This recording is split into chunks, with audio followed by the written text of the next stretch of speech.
کہا نہیں ایسے نہیں روتے. کہا بتائیے مولا کیسے روتے؟ کہا ایسے رو جیسے جوان بیٹے کے لاشے پر اس کی ماں روتی ہے. ان کا اسٹینڈرڈ گریے کا اور اداری کا یہ ہے امام کا. تو میں نے عرض کیا کہ یہ انسان جو ہوتا ہے وہ جذباتی طور پر اپنے کو مرکز بناتا ہے. ہم سب یہی کرتے میں اور پتہ نہیں کتنی کیسی حرکتیں ہوتی ہیں. مان لیجیے تھوڑی دیر کو ابھی ٹرین میں کوئی حادثہ ہو جائے, ٹرین الٹ گئی ہے, ٹرین الٹ گئی, لوگ زخمی پڑے, ہم دوڑ رہے ہیں, ان کا پرس نکال رہے ہیں, ان کا موبائل چھین رہے ہیں, 4 پیسے کا فائدہ ہو جائے. وہ انسان اولاد آدم اس طرح تڑپ رہی ہے, اس کی کوئی پرواہ نہیں ہے. کیوں؟ میں مرکز ہوں, میں اس وقت 10-5 ہزار 40,000 50,000 کا کام کر کے چلا جاؤں گا, یہ سوچ رہا ہے. یہ خرابی اس طرح کا معاشرہ انسانی معاشرہ تو نہیں ہے, بلکہ حیوانی بھی نہیں ہے. جانور کا مزاج ہوتا ہے کہ جب اس کا پیٹ بھر جائے تو بڑی سے بڑی چیز اس کے سامنے سے نکل جائے, اس کو پرواہ نہیں ہوتی. آج تک کبھی میں کہتا ہوں شیروں نے یہ نہیں کیا کہ ان کا پیٹ بھرا ہو تو ہرن کا بچہ سامنے سے جا رہا ہو, باندھ لیا ہو کہ صبح ناشتہ کریں گے. ہمارا مزاج کیا ہے؟ سامان 100 برس کا ہے, پل کی خبر نہیں. 10 سال پھر یہ ہوگا, اور اگر ایسا ہو جائے گا تو کیا ہو جائے, کیونکہ مرکز میں ہوں. میں اب دیکھیں کہا کیا جا رہا ہے, جو بتایا جا رہا ہے, دین کیا بتا رہا ہے یا رسول نے کیا بتایا؟ مرکز رب العالمین کو بناؤ. جتنے مرکز ہوں گے سب میں ٹکراؤ. یہ میرا وطن ہے, مطلب مان لیجئے وہ آپ دیکھتے رہتے ہوں گے, اب جہاں پر ادھر ادھر کے لوگ مل جاتے ہیں. اب لکھنؤ والے ہیں تو لکھنؤ والوں کے حساب سے ان کا کلچر, ان کی تہذیب, ان کی زبان بہتر ہے. تو مظفر نگر کے لوگ سمجھتے ہیں کہ صاحب ہم کچھ اور ہیں, ہمارا انداز, ہماری طاقت, ہماری ہمت, ہماری قوت کچھ اور ہے. بامبے کے لوگ یہ سمجھتے ہیں کہ ہم میں مزاج ہے کاروبار کا, ہم کچھ اور ہیں. ٹکراؤ ہوا نا. یہ میرا بھائی تو پھر یہ میرا بھائی نہیں تو ٹکراؤ ہو گیا. یہ مزاج انسانی زندگی میں رہے گا. اب قدرت کیا چاہ رہی ہے؟ یہ نہ بناؤ الحمدللہ رب العالمین, ساری حمد اس اللہ کے لیے ہے جو عالمین کا رب ہے. میں بھی عالمین میں ایک چیز ہوں, یہ سامنے بیٹھے ہوئے لوگ بھی عالمین میں ہیں, یہ درخت جو ہے یہ بھی عالمین میں سے ہے, یہ زمین بھی عالمین میں سے ہے. تو اگر اللہ کی ہے اور میں اللہ سے محبت کرتا ہوں تو ہر چیز سے محبت ہو جائے گی. ٹکراؤ کا سوال ہی نہیں. بھئی یہ آدمی ہے اللہ کا ہے, یہ جانور ہے خوبصورت ہے, خوبصورت نہ ہو. میں آپ سے کہتا ہوں ہمارے یہاں کا شرعی مسئلہ ہے, اگر کوئی آدمی ایک ریگستان میں ہو, اس کے پاس اتنا ہی پانی ہو کہ یا وضو کر کے نماز پڑھیں یا ایک پیاسے کتے کو پلا دے, تو مسئلہ کیا ہے؟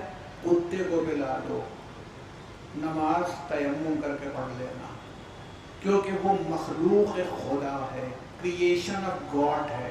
تم مخلوق خدا کو بچا رہے ہو. یعنی ہر چیز سے آپ کی محبت پیدا ہوتی چلی جائے گی.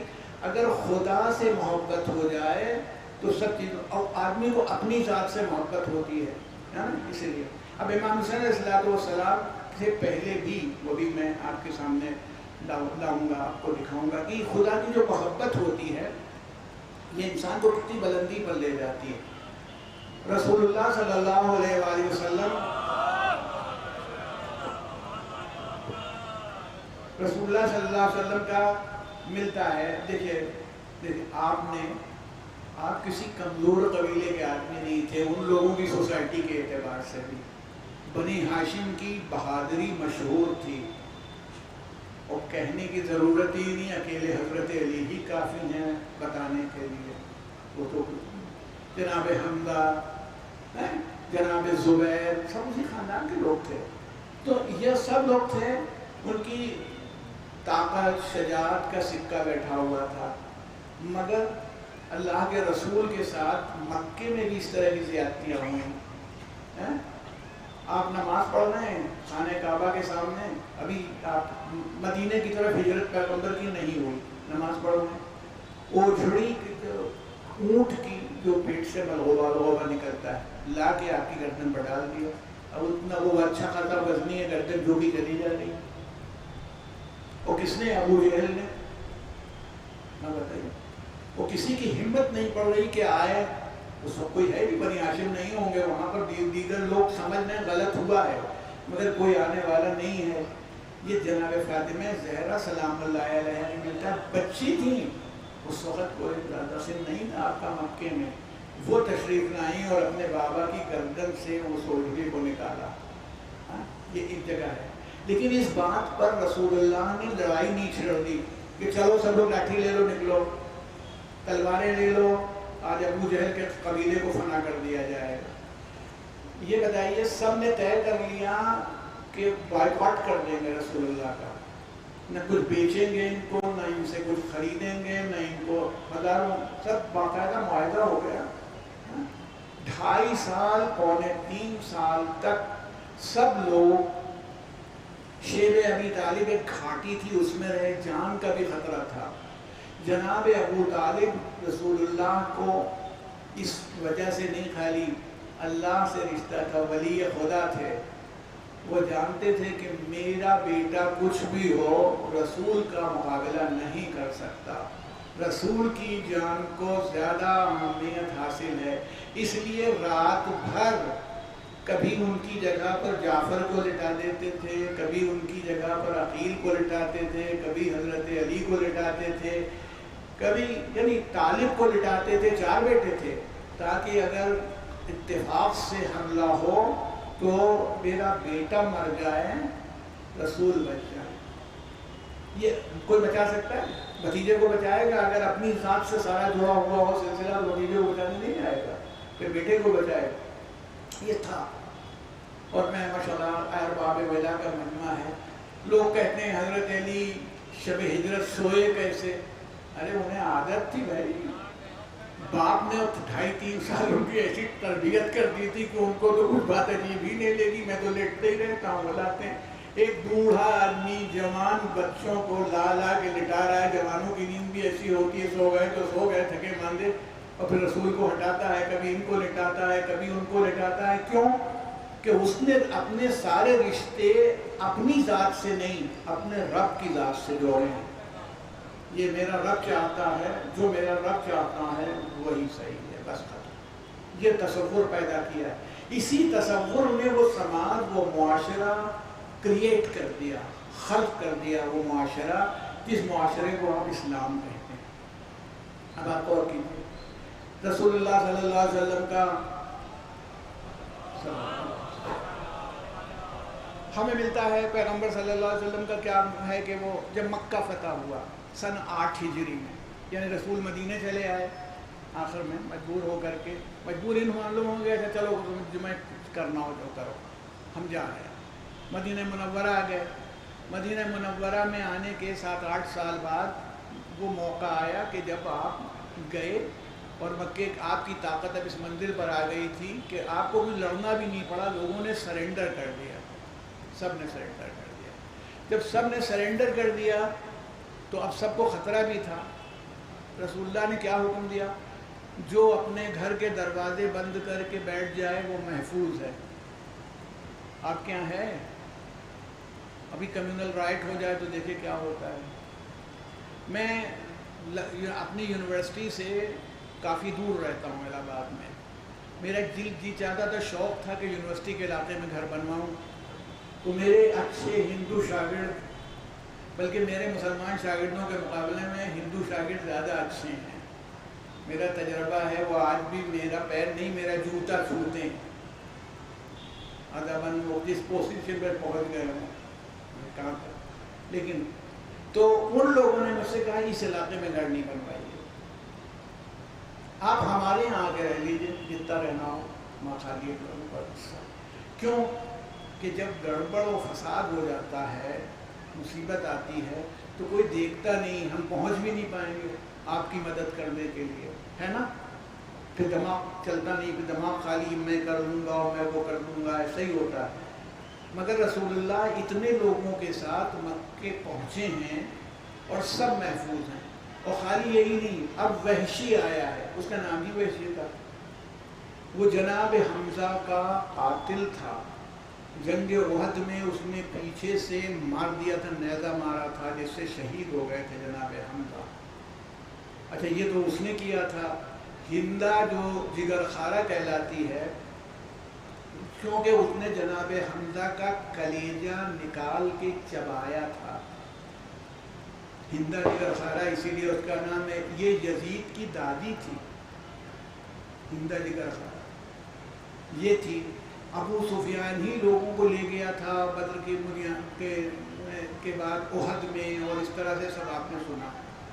اب آپ غور فرمائیے، ہندہ جگر خارہ آئی ہے رسول اللہ کے سامنے، آپ نے اسے معاف کر دیا۔ اس نے نہ صرف جناب حمزہ کا کلیجہ چبایا تھا بلکہ اعضائے جسم کے جو آرگنز تھے نکال کے ہار بنا کے گلے میں ڈالا تھا۔ اتنی خوش تھی، گانے گا رہی تھی۔ وحشی جس نے قتل کیا تھا رسول اللہ کے پاس آیا، رسول اللہ کو کہا میں کلمہ پڑھتا ہوں، اللہ اشہد اللہ الہ الا اللہ اشہد ان محمد رسول اللہ، میں نے کلمہ پڑھ لیا۔ رسول اللہ نے کہا جاؤ تمہارے اب تک کے سارے گناہ معاف ہو گئے، اللہ معاف کر دے گا، اب صحیح رہنا قاعدے سے، مگر میرے سامنے نہیں آیا کرو، کیونکہ جب تم سامنے آتے ہو تو مجھے میرے چچا یاد آ جاتا ہے طاقت۔ میرا چچا تھا، اس کو ایسے کر دیا تو پھر وہ طاقت کیا ہوتی، پورا زور لگ جاتا ہے اسی بات پر کہ اب تو آ ہی گیا ہے، اس کو رگڑ دو، اسے کچل دو، اس کو مار ڈالو۔ یہ تو تاریخ ہے، یعنی اس میں یعنی مذہب نہیں ابھی داخل ہو رہا، ہسٹری۔ اللہ کے رسول نے وحشی کو معاف کر دیا، ابو سفیان کو معاف کر دیا، ہندہ جگر خارہ کو معاف کر دیا، سب کو معاف کر دیا۔ یہ آپ کے سامنے یہ تصویر ہے، جلدی جلدی اس مندر کو لاتے ہوئے ذرا سا بس ایک اگر آپ تھوڑا سا رخ بدل لیں تو معلوم ہو جاتا ہے کہ جب میں اپنی جگہ پر رہتا ہوں تو کیا ہوتا ہے۔ یزید اسی میں کا ایک بگڑا ہوا نمونہ ہے۔ یزید سن 22 ہجری میں پیدا ہوا تو کربلا کے واقعے میں شاید یہ 38-39 سال کا ہوگا، لیکن اس کی جو ارلی ہسٹری ہے وہ وہی ہے۔ اب دیکھیے بہت سی چیزیں آپ سنتے ہیں، یزید بڑا ظالم تھا، میں جسوں میں کہوں تو یہی کہوں گا ظالم تھا، وہ یزید ظالم تھا، وہ تو اپنی جگہ پر ہے۔ یزید کا جو کریکٹر ہے اب وہ کس طرح کا ہے، وہ شراب اتنی پیتا تھا جس کی کوئی حد نہیں تھی۔ عبداللہ ابن زبیر بہت بڑی شخصیت ہے اسلام میں، جنہوں نے بھی بیعت نہیں کی تھی، جنہوں نے کعبے میں پناہ لے لی تھی، اور یزید کے مرنے تک وہ لڑتے رہے، بعد میں اموی فوج نے ان کو قتل کیا ہے۔ میں عبداللہ ابن زبیر یزید کو یزید نہیں کہتے تھے، سکران کہتے تھے۔ سکران وہ ہے جو نشے میں بدمست ہو، اتنی شراب۔ کچھ چیزیں تو میں ممبر سے بتا دوں گا، اور کچھ چیزیں آداب ممبر کے خلاف ہیں تو کہوں گا نہیں، آپ کتابوں کو کھول لیجیے گا، مل جائیں گے۔ یزید کی شراب پینے کی اس کی خواہش تھی، مکے گیا، مدینے گیا، اس کو اس کا اچھا امیج بنانے کے لیے اس کے باپ نے بھیجا تھا، کیونکہ اس کی ولی عہدی کا اعلان کیا تھا، تو وہاں بھی ایک جمگھٹ لگتا تھا اس کے دوستوں کا، شراب پیتے تھے مکے میں۔ اس کی خواہش تھی جو پوری نہیں ہوئی کہ کعبے کی چھت پر بیٹھ کے شراب پیو۔ یہ کریکٹر ہے، جب خدا درمیان سے ہٹ جائے تو کوئی چیز بازمت نہیں رہ جاتی، کوئی چیز اس قابل نہیں رہ جاتی ہے نا۔ تو وہ کعبے کی چھت پر بیٹھ کر کے میں شراب پیوں۔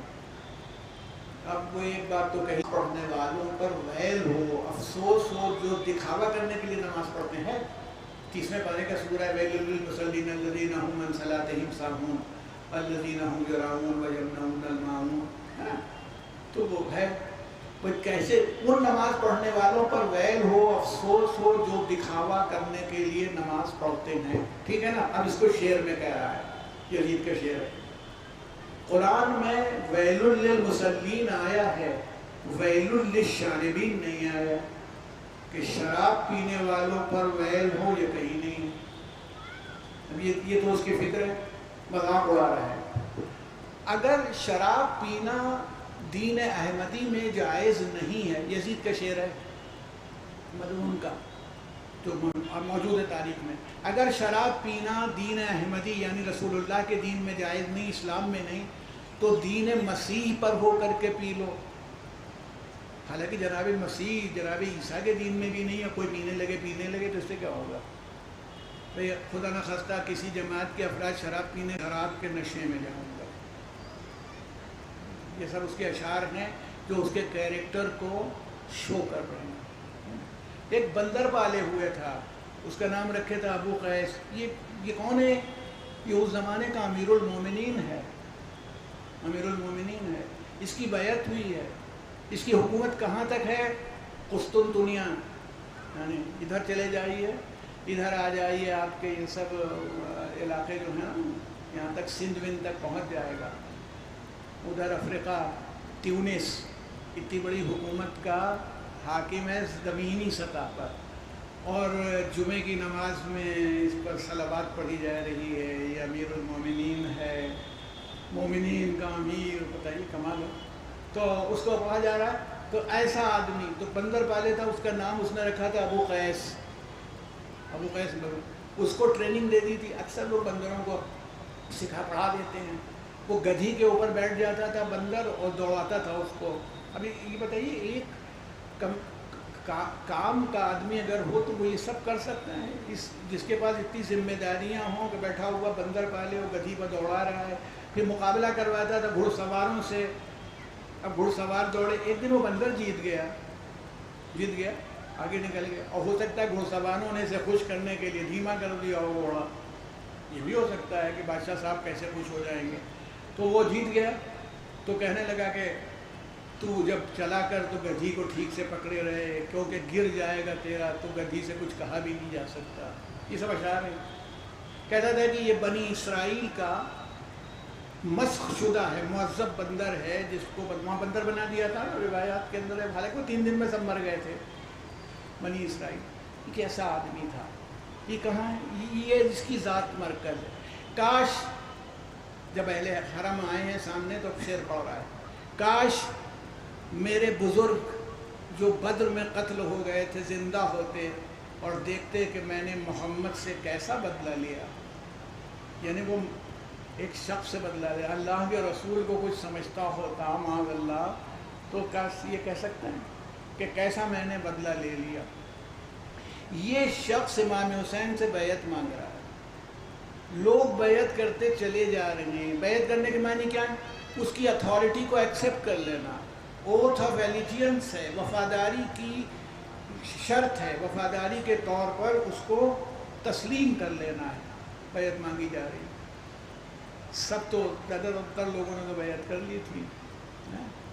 اور میں کہتا ہوں آپ ہمیں تو بعض اوقات بڑا افسوس ہوتا ہے جب میں تاریخ پڑھتا ہوں تو رنجیدہ ہو جاتا ہوں. جب یزید کا یہ تو وہ کارنامہ ہے جو کربلا سے پہلے ہے. سب دوسرے سال یزید نے مدینے پر حملہ کیا ہے اس کی فوج نے. وجہ کیا تھی؟ مدینے والوں نے یزید سے جو بیعت کی تھی وہ توڑ دی. بیعت کے معنی بے کہتے ہیں بیچنے کو. آپ نے سنا ہوگا بے نامہ کر دیا اور بے نامہ کر دیا. تو بے عربی کا لفظ ہے، یعنی اپنے نفس کو بیچ دینا بیعت ہے. تو بڑی اتھارٹیز جو ہوتی ہیں، جیسے امام حسین علیہ السلام نے کربلا کے راستے میں جو لوگ ساتھ آئے تھے ان سے بیعت لی تھی، اور شب عاشور سب کو بیعت سے آزاد کر دیا تھا کہ بیعت اٹھائے لیتا ہوں، جاؤ جہاں چاہے چلے جاؤ. لوگ گئے نہیں وہ ایک الگ بات ہے، لیکن بیعت کا مطلب ہوتا تھا کہ آپ جو کریں وہ صحیح ہے، ہم تسلیم کرتے ہیں، ہم آپ کی اتھارٹی کو ایکسیپٹ کرتے ہیں. آپ بتائیے امام حسین جیسی ذات اس جیسے شخص کی بیعت کیسے کر سکتی ہے؟ جس کا خدا سے رابطہ ہے، وہ اپنے رب کو دیکھ رہا ہے کہ میرا رب کیا چاہتا ہے. اس نے مجھے سبیل کی ہدایت کی ہے، اس نے مجھے اس منزل پر لا کے رکھا ہے، میں کیسے بیعت کر سکتا ہے؟ اسی لیے فرمایا ہے کہ میرے جیسا یزید جیسوں کی بیعت نہیں کرتا۔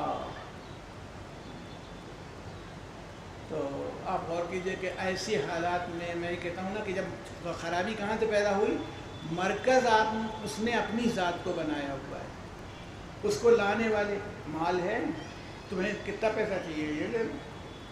خوف دو ہی چیزیں ہوتی ہیں، یا ڈر ہوتا ہے جیل میں ڈال دے گا، قید خانے میں ڈال دے گا، قتل کر دے گا، یہ خوف ہے۔ اتنا مال ملے گا، 1 لاکھ ملے گا، اور 70,000 درہم مل جائے گا، اور اتنا ہو جائے گا، مال مل جائے گا۔ آدمی کے سامنے خدا ہٹ جاتا ہے اور یہ چیزیں سامنے آ جاتی ہیں۔ اسلام کیا چاہ رہا ہے؟ جو رسول اللہ جس چیز کو چھوڑ کے گئے تھے وہ کیا چاہ رہی ہے؟ وہ یہ چاہ رہی ہے کہ تم ایک ایسا معاشرہ بناؤ، ایسی سوسائٹی بناؤ جو سوسائٹی، وہ جنت تمہیں بعد میں ملے گی جب تم وہاں جاؤ گے۔ تم ایک جنت یہاں بنا کے دکھاؤ، تم خود جنت بنا دو اپنے معاشرے کو، اپنی سوسائٹی کو، انسانی سوسائٹی کو۔ اور امام حسین نے وہ کر کے دکھا دیا۔ کیا چیز تھی امام حسین کے پاس؟ بھوک ہے، پیاس ہے، خوف ہے، قتل ہو جانا ہے۔ مگر یہ بتائیے کربلا کہ وہ لوگ مطمئن تھے یا نہیں تھے؟ پرسکون تھے کہ نہیں تھے؟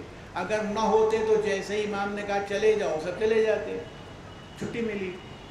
مگر وہ اس بھوک میں اور پیاس میں بھی اتنے ہی مطمئن تھے۔ ہمیں ملتا ہے اصحاب امام حسین علیہ السلام میں 2 لوگ تھے، نام اس وقت ذہن میں نہیں آ رہے ہیں، دونوں بھائی ہیں۔ اب امام حسین نے دیکھا کہ وہ روز عاشورہ رونے لگے، جنگ ہو رہی ہے، دوران جنگ کھڑے ہو گئے امام حسین کے سامنے رونے لگے۔ حضرت نے ان کو ایڈریس کیا، میرے بھائی کے بیٹوں کیوں رو رہے ہو؟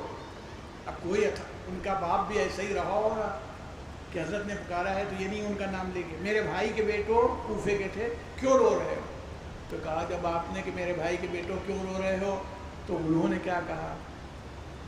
انہوں نے کہا فرزند رسول ہم اپنے لیے نہیں رو رہے ہیں، ہم تو آپ کے لیے رو رہے ہیں۔ کیوں میرے لیے کیوں رو رہے ہیں؟ کہا اس لیے کہ اب ہمیں یقین ہو گیا کہ ہم آپ سے اور آپ کے گھر والوں سے یہ مصیبت ٹال نہیں پائیں گے، اب یہ مصیبت نہیں ٹلے گی۔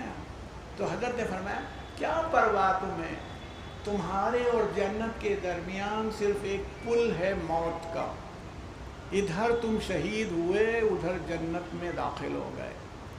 یعنی مومن اگر رب پر بھروسہ کر لیتا ہے، اس سے رشتہ بنا لیتا ہے، تو دنیا کی بڑی سے بڑی کامیابی، بڑی سے بڑی دولت کی کوئی حقیقت نہیں رہ جاتی، اس کی نگاہ میں اس کا رب رہتا ہے۔ اس یہ ذہن میں آپ کے اگر ہے تو آپ یہ سمجھ لیجئے امام حسین یزید کی بیعت نہیں کر سکتے تھے، بلکہ کسی نے نہیں کی، امام حسن نے بھی بیعت نہیں کی۔ صلح اور چیز ہوتی ہے، ٹریٹی اور ٹروس جسے کہتے ہیں، ٹروس انٹرنیشنل لاء میں جن لوگوں نے پڑھا ہے ان کو اندازہ ہوگا، ٹروس ہوتا ہے ایسا معاہدہ کہ اتنے دنوں تک لڑائی نہیں ہوگی، 10 سال 20 سال 25 سال۔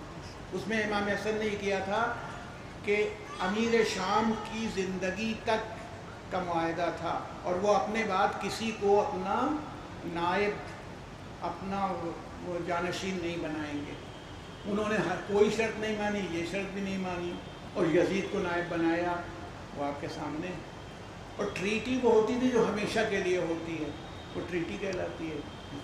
تو وہ ٹروس تھی، یعنی ناجنگ معاہدہ تھا فار سرٹن پیریڈ، یہ تھا اس کے اندر۔ تو امام حسن نے بیعت نہیں کی۔ حضرت علی کو جتنی پریشانی گزر گئی ہو، آپ نے بیعت نہیں فرمائی کبھی۔ تو اور جن لوگوں نے حضرت علی سے بیعت نہیں کی ان کے ساتھ کوئی سختی بھی نہیں کی۔ جب آپ خلیفہ ہوئے تو بہت سے نامآور لوگوں نے آپ سے بیعت نہیں کی، مگر آپ نے کوئی سزا نہیں دی ان کو، کیونکہ یہ زبردستی کا سودا ہی نہیں۔ اگر کسی کو زبردستی، اسلام ایک ایسی جنت بنانا چاہتا ہے، معاشرہ بنانا چاہتا ہے جہاں زبردستی نہیں ہو، مثلاً ہم پکڑ لیں 100 آدمیوں کو پیٹ پیٹ کے نماز پڑھوا لیں تو یہ نمازی ہیں. صبح سے شام تک وہ ایک کسی نام نہیں لوں گا، پتہ نہیں وہاں کا کوئی آدمی ہوں، اس لیے وہ خان صاحب تھے، غصہ ور قسم کے آدمی تھے، روزے ووزے رکھتے تھے. روزہ انہوں نے سحری کے وقت اٹھے تو جو اپنا دودھ وودھ بھگو رکھا تھا اس میں کاسے میں، وہ کتا پی گیا تھا، کتا کھا گیا تھا. ان کو آ گیا غصہ، کتے کو باندھ دیا. کہا بھائی اب جس نے سحری کھائی ہے روزہ تو وہی رکھے گا، نہ میں نے سحری کھائی ہے نہ میں روزہ رکھوں گا. وہ جب افطار کا وقت آیا تبھی کتے کو راتب ملا. مطلب یہ تھا ان کا کہ جو سحری کھا گیا تو اس سے کتا روزے دار تو نہیں ہو گیا کہ اس کو سحری کے وقت کچھ کھلا دیا اور افطار کے وقت تک اس کو بند کر دیا تو اس کو راتب حاصل ہو گیا. ایسا نہیں ہوا. اس لیے یہ یاد رکھیے کہ اسلام جبر سے نہیں آتا، ایمان کا تعلق جبر سے نہیں ہے. آپ ماشاءاللہ سب لوگ مجلس میں آئے ہیں، زحمتیں ہیں، پریشانیاں ہیں، مان لیجئے گرمی ہے، آپ بیٹھے ہوں، اپنی مرضی سے آئیں، اپنی خواہش سے آئیں. اسی لیے سمجھا جا رہا ہے بھئی عزادار ہے تو آیا ہے، تکلیف ہوئی تو بھی اسے ہے کہ تکلیف ہو گئی تو کوئی بات نہیں، ہم جا رہے ہیں. تو یہ اسلام یہ نہیں چاہتا. آپ لوگ اور ہم لوگ سوچتے ہیں ارے امام حسن نے سلو کیوں کر لی، یہ لڑ کیوں نہیں گئے امام حسین، بھائی مدینہ میں کھول دیتے ٹھیک ٹھاک کر دیتے. اب وہ تو دیکھیں گے پھر کیوں نہیں لڑے تھے. حضرت علی کیا کمزور تھے؟ ہم ان کے مقابلے میں امیر المومنین کے لوگ کہتے ہیں ارے وہ فاتح خیبر تھے، ان کے پاس ایسی مضبوط تلوار تھی، حضرت علی کو کوئی کچھ منوا سکتا تھا، وہ ختم کر سکتے تھے کسی کو، وہ کیوں خاموش رہے؟ وہ جبر کا کوئی معاشرہ بنانے نہیں آئے تھے، وہ ایسا معاشرہ بنانے آئے تھے جس میں انسان خود سے لا الہ الا اللہ محمد رسول اللہ کہہ دے. جبر سے نہیں. جبر سے بنانے آئے ہوتے تو حر کا پورا لشکر جو سامنے آ گیا تھا، پیاسا بھوکا، اس کو شرط لگا دیتے پانی تب ملے گا جب مجھ کو امام مان لو اور یزید کا انکار کر دو. تو مرنے والوں میں سبھی مان لیتے کہ بھیا ٹھیک ہے ہاں بالکل آپ امام ہیں، ہمیں پانی پلائیے، اس لیے کہ مر جانے سے بہتر زندہ رہیں. وہاں بھی آپ نے کہا ہے تم نماز الگ پڑھو گے یا میرے ساتھ پڑھو گے. یہ نہیں کہ نہیں اب تو ہم نے پانی پلایا تو ہمارے ساتھ نماز پڑھو، ہم امامت کریں گے تو ہمارے پیچھے آؤ. تو اسلام اسی لیے دیکھیے جو آخر کلام میں آپ کی خدمت پہ عرض کرتا چلوں کہ اسلام نے ایک ایسا معاشرہ دیکھیے ایبسلوٹ جسٹس کا بنایا، مکمل عدل و انصاف بنایا، جہاں رسول اللہ صلی اللہ علیہ وسلم نے فرمایا جو میں نہیں کہہ سکتا، اللہم صلی اللہ علیہ وسلم، میں نہیں کہہ سکتا. ایک کوئی عورت تھی کسی بڑے قبیلے کی، اونچے قبیلے کی تھی، اس نے چوری کی تھی، پکڑ گئی تھی، اس کے اوپر شہادتیں تھیں، سب معلوم ہو گیا، ثابت ہو گیا. اب سفارش شروع ہو گئی. ہم لوگوں کو تو تجربہ ہی ہندوستان کا ماحول یا آج کا ماحول، ساری دنیا کا ماحول یہی ہے کہ وہ ہمارے کہا جاتا ہے نا کہ جو سمرتھ ہو، جو طاقتور ہو، اس کو کوئی دوش نہیں ہوتا، اس کی کوئی خرابی نہیں ہوتی ہے. تو لوگ اس کی سفارش ہونے لگی. اللہ کے رسول نے کہا اگر یہ فاطمہ بھی کرتی تو ہاتھ کاٹ لیتا. شہزادی کو بہت تکلیف ہوئی اس وجہ سے کہ چوری میں نام آ گیا. یعنی حالانکہ آپ نے مثالاً کہا تھا کہ جس کو میں سب سے زیادہ چاہتا ہوں، جس سے میرا رشتہ دنیاوی رخ سے سب سے زیادہ مضبوط ہے، وہ بھی کرے تو میں پیچھے نہیں ہٹوں گا، یہ قانون ہے. تو پھر قرآن مجید کی آیت اب ملاحظہ فرما لیجیے نازل ہوئی ہے کہ اگر اے رسول اگر تم شرک کرو، اللہ کے ساتھ کسی کو شریک کرو، تو تمہارے سارے اعمال سوخت ہو جائیں گے، ضبط کر لیے جائیں گے. پیغمبر کو اب تکلیف ہوئی کہ میں اور شرک تو فساد برپا ہو جاتا. یعنی جو امپاسبلٹیز ہیں ان کو لا کر کے سامنے رکھا. تو یعنی مطلب وہ ایک ایسا معاشرہ جس میں کوئی فیورٹزم نہیں ہے، ایک ایبسلوٹ جسٹس کا کانسیپٹ ہے. اور صرف ایبسلوٹ جسٹس نہیں، اس کے ساتھ دیکھیے آگے بڑھ کر کے جو بات آتی ہے بردرہڈ. بھائی چارہ دو لوگ ہیں. اچھا دیکھیے کتنے فرق ہوتے ہیں، آج بھی ہیں، آج بھی. وہ گورے کالوں کو اپنے برابر نہیں سمجھتے، اور کچھ جگہوں پر یہ ہے کہ فلاں ذات والا بلند ہے اور یہ ذات والا پست ہے. کس نے بنایا؟ ہم جس گھر میں پیدا ہوئے، ہمارے ابا کی شادی کے وقت ہم سے پوچھا تھا کہ تم سے ہم شادی کر رہے ہیں، کریں کہ نہ کریں؟ ہم سے پوچھا نہ ہماری اماں نے پوچھا تھا نہ ابا نے پوچھا تھا. ان کی شادی ہوئی، ہم پیدا ہو گئے. پتہ نہیں ہم کہیں اور بھی پیدا ہو سکتے تھے، لیکن اب ہم جہاں پیدا ہو گئے اسی پہ جھوم رہے ہیں. سب سے ہیں. اگر ہم یہ مان لیں کہ ہم اللہ کے بندے ہیں تو سب اللہ کے بندے ہیں، تو ہماری کاہے سے ہم بلند ہو سکتے ہیں؟ اِنَّ أَكْرَمَكُمْ عِندَ اللَّهِ أَتْقَاكُمْ. اللہ کے نزدیک تو بلند وہ ہے جو تقویٰ میں، پرہیزگاری میں، اللہ کی بات ماننے میں سب سے زیادہ بلند ہو، وہی مکرم ہے. کوئی نہیں. تو اس لیے کہنا ہے کہ وہ نہیں، وہ تو بھائی چارہ مکمل تب پیدا ہو سکتا ہے جب یہ تصور ختم ہو جائے سب بندے ہیں اللہ کے. اور رسول اللہ نے کر دیا اس کو. جناب بلال کو مؤذن بنا دیا. حضرت بلال کالے، غلام، آزاد کیے ہوئے، لہجہ ٹھیک نہیں، لہجہ یہ ٹھیک نہیں، کوئی شین بول ہی نہیں پاتے تھے. آپ کے لکھنؤ میں بھی کوئی آدمی مؤذن نہیں ہو پائے گا اگر کہے گا اشہد ان لا الہ الا اللہ اشہد ان محمد رسول اللہ. میں ٹھیک کسی اچھے والے کو رکھو جو صحیح بولتا ہو.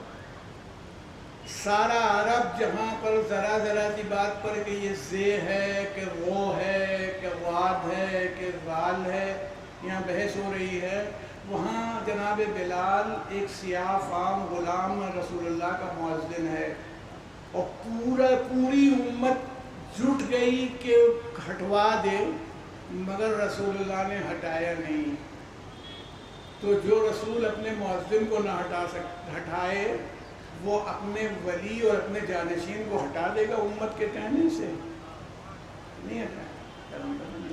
جناب بلال کے تو جناب بلال کو بردرہڈ، مولانا کلب صادق صاحب قبلہ علی اللہ مقامہ فرمایا تھا کہ انہوں نے اپنا ایک واقعہ تھا، ایک بین الملی جلسہ تھا، سارے لوگ جمع تھے، تو اس میں بھائی چارے کی بات ہو رہی تھی. تو بھائی چارے کیا مطلب ہے بھائی؟ دوسرے کے ساتھ بھائی جیسا برتا.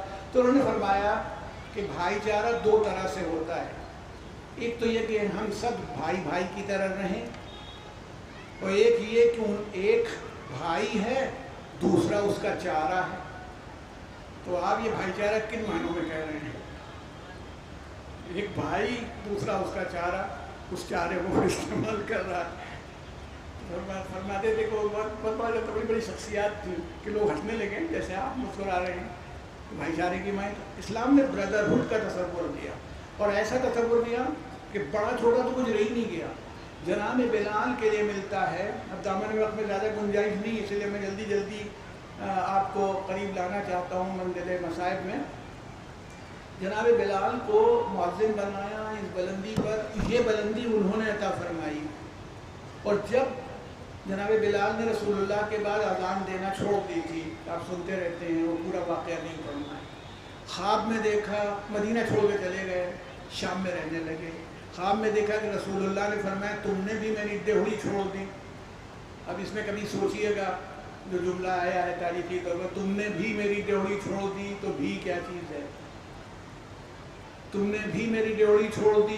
بس صبح اٹھے فوراً چل دیے مدینے کی طرف. خبر ہو گئی بلال آ رہے ہیں، پورا مجمع جمع ہے باہر استقبال بلال کے لیے. جب جناب بلال پتہ نہیں کئی دن کے سفر کے بعد سے پہنچے مجمع، تو اس میں ہے کہ اتنا گریہ ہوا، اتنا لوگ روئے جیسا رسول کے وقت کے بعد نہیں ہوا تھا. اس کا مطلب ہے رسول کے رحلت پر بھی گریہ ہوا تھا، تب تک بدعت نہیں تھا. اب اس کے بعد جب گریہ ہوا تو ایسا نہیں ہوا تھا. اور انہوں نے آنے کے بعد کسی طرف توجہ نہیں کی. امام حسن اور امام حسین کو دیکھا، انہوں نے شہزادوں نے انہیں چچا کہہ کے سلام کیا بلال کو، اور بلال نے دونوں شہزادوں کو اپنے کندھے پر سوار کیا، اور کندھے پر سوار کرنے کے بعد سیدھے خانہ فاطمہ پر ڈیوڑی پر آئے کہ غلام آیا ہے. یعنی یہ جب کردار کو اتنی بلندی تک کوئی پہنچا دیتا ہے تو دوسرا بھی مجبور ہو جاتا ہے کہ اسی طرح سے سوچے اور اسی طرح سے عمل کرے. یہ غور فرمائیے گا جناب بلال. رسول اللہ نے جس طرح, بس اشارہ کرتے ہوئے آپ کی زحمت تمام کروں, رسول اللہ صلی اللہ علیہ وسلم کے لیے ملتا ہے کہ ناراض ہو گئے جناب ابو ذر سے. ان کی مسئلہ آپ معرفت جانتے ہیں کہ ابو ذر اتنے درجہ ایمان پر فائز ہیں اور یہ ہیں تمام کی جناب ابو. نہ کوئی سچا ہے جو زمین پر چلا ہو, نہ کسی نے آسمان پر سایہ کیا جو ابو ذر سے زیادہ سچا. کچھ کہہ دیا تھا جناب بلال کو, ارے ان کے قرآن پر نہ, ان کی غلامی پر, ان کسی بات پر بہت غصے میں کچھ کہہ دیا. ہو جاتی ہے جیسے آپس میں مومنین کبھی کبھی ٹکرا جاتے ہیں, وہ بھی ٹکراؤ. جناب بلال کو برا لگ گیا. رسول اللہ صلی اللہ علیہ وسلم نے کہا ابو ذر سے, بہت ناراض ہوئے اور کہا تم نے بلال کے ساتھ یہ کیا کیا؟ خدا تم سے ناراض ہوگا, معاف نہیں کرے گا. جناب ابو ذر آئے اور بلال کے سامنے لیٹ گئے اور کہا میں نے غلطی کی تھی, تم اپنے تلوے سے, اپنے پنجے سے میرا رخسارہ روندو, میرے منہ کو روندو, تاکہ یہ تکبر جو ذہن میں آ گیا تھا یہ ختم ہو جائے. یقیناً تم بلند ہو کیونکہ تمہاری ناراضگی سے خدا ناراض ہو رہا ہے. جناب بلال لپٹ گئے جناب ابو ذر سے, رونے لگے. دونوں رو رہے ہیں. میں ایسا کر سکتا ہوں آپ کے ساتھ؟ یہ وہ معاشرہ ہے, بردرہڈ ہے جو اسلام بنا رہا ہے. پولیس لگا کے نہیں بنا رہا, فوج لگا کے نہیں بنا رہا, بلکہ اس بردرہڈ کو اس بنیاد پر بنا رہا ہے کہ دنیا دیکھ لے کہ کیا ہوتا ہے. کربلا میں امام حسین علیہ السلام نے اپنے نانا کے اسی معاشرے کو ثابت کر کے دکھا دیا. روز عاشورہ جہاد جب شروع ہو گیا, آپ سنتے رہتے ہیں, بس دامن وقت میں چند منٹ کی گنجائش ہے, اس میں بات کو ختم کرنا ہے کہ کربلا میں آپ نے بیعت اٹھا لی, چلے جاؤ. شب عاشور آپ سنتے, روز عاشورہ جب آئی سب سارے واقعات ہوئے, شہادتیں ہونے لگیں. ان تمام شہادتوں کو اکثر تو پڑھا نہیں جا سکتا. جب سب شہادتیں ہونے لگیں تو حضرت جون تشریف لائے. جناب جون جو تھے وہ حضرت علی کے غلام تھے, جن کو ان کی جناب ابو ذر کی خدمت کے لیے امیر المومنین نے دے دیا تھا. اس کے بعد یہ ہوا کہ جب جناب ابو ذر کا انتقال ہو گیا تو واپس آئے مولا کے پاس, پھر امام حسن کے پاس رہے. امام حسن سے امام حسین نے کو دے دیا, امام حسین نے امام زین العابدین کے حوالے کر دیا. یہ تھے, غلام تھے. بس اب آپ غور کر لیجیے اور توجہ فرمائیے گا. ایک غلام کا مولا اب مجھے بھی اجازت دے دیجیے کہ میں آپ کے اوپر اپنی جان فدا کر دوں, نثار کر دوں. امام نے کیا فرمایا؟ اچھا امام نے بیعت اٹھا لی تھی تو بیعت ساتھیوں سے اٹھا لی تھی نا. غلام تو مملوک ہوتا ہے, غلام تو پراپرٹی ہوتا ہے, غلام تھوڑی چلا جائے گا. غلام تھا. امام نے اس کی عظمت ظاہر کرنے کے لیے کہ یہ زبردستی نہیں قربان ہو رہا ہے, یہ زبردستی شہادت کی منزل میں نہیں آ رہا. ارشاد فرمایا جون تم تو راحت کے دنوں کے ہمارے ساتھی تھے, اب کیوں جان دیتے ہو اپنی؟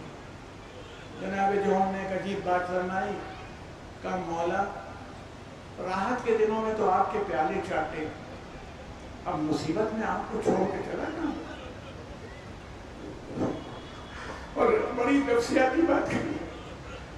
فرمایا ہاں میں جانتا ہوں میرا رنگ کالا ہے, میں غلام ہوں, آپ یہ نہیں چاہتے کہ آپ کا غلامی خون میرے سیاہ خون میں مل جائے؟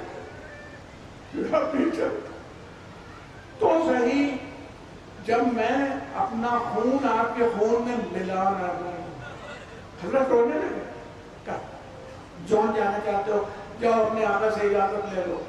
آئے, امام زین العابدین کو بیدار کیا گیا غش سے, آپ کا غلام آیا ہے اجازت مانگنے کے لیے. میں حضرت نے فرمایا جاؤ تم میری طرف سے فدیہ ہو جاؤ.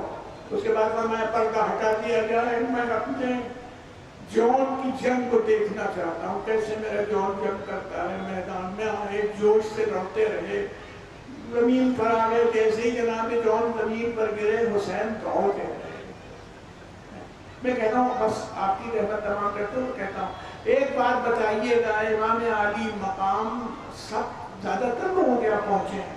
مسلم ابن اسد اسدی صحابی رسول تھے، صحابی امیر المومنین تھے، کربلا میں موجود تھے، شہید ہوتے وقت امام حسین ان کے سامنے کھڑے تھے، بیٹھے نہیں، کھڑے تھے۔ اور کھڑے ہونے میں جب جناب حبیب نے پوچھا ہے ان سے، جناب جون سے، مسلم ابن اسد اسدی سے کہ کوئی وصیت ہو تو کرو، میں کہتا مگر میں تو خود تمہارے پیچھے آ رہا ہوں، دوست تھے کوفے کے، میں کیا کہوں تم سے وصیت کے لیے کہوں، تھوڑی دیر میں تمہارے پیچھے آ رہا ہوں۔ تو جناب مسلم ابن اسد اسدی نے تقاعد میں انگلی امام کی طرف اٹھائی، جبکہ ان کی بیوی موجود تھی،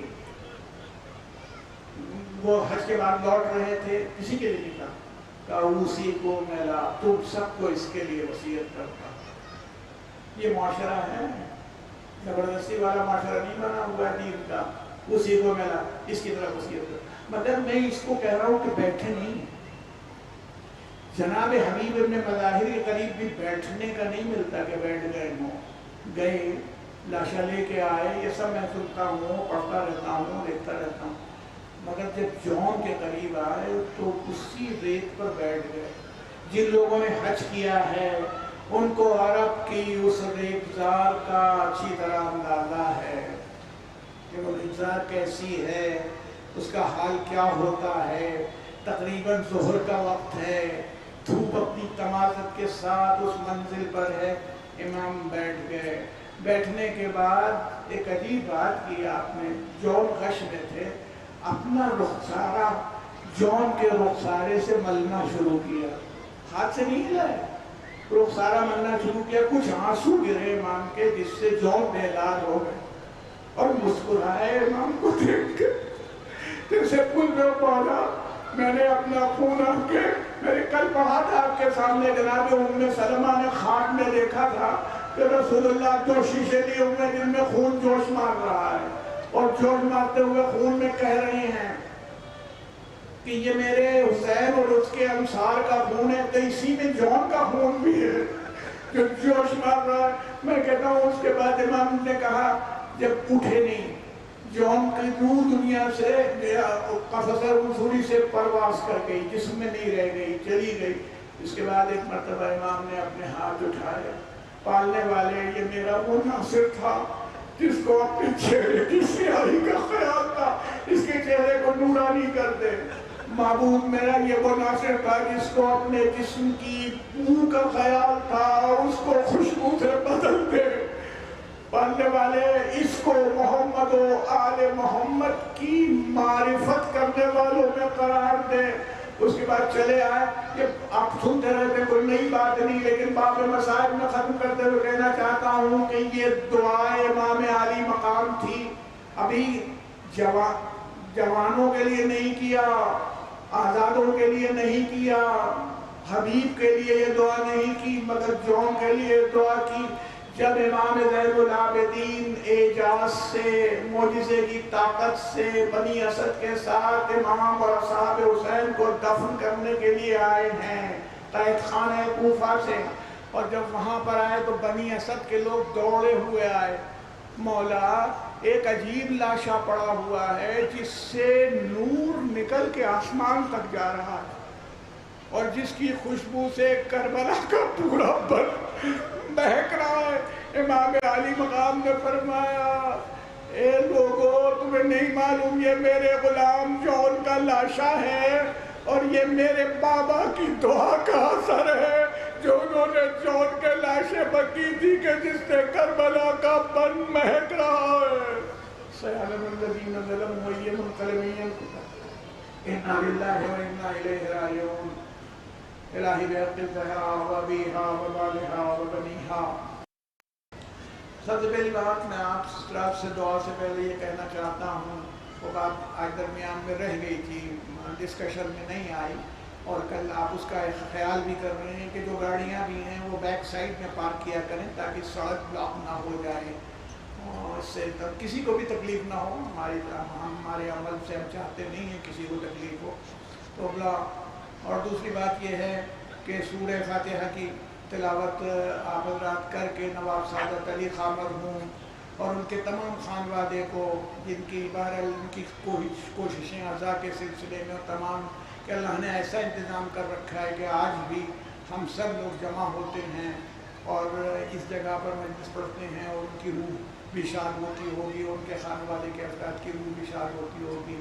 آپ سب سورہ فاتحہ کی تلاوت فرما دیں اور ان کی روح کو ایصال فرما دیں.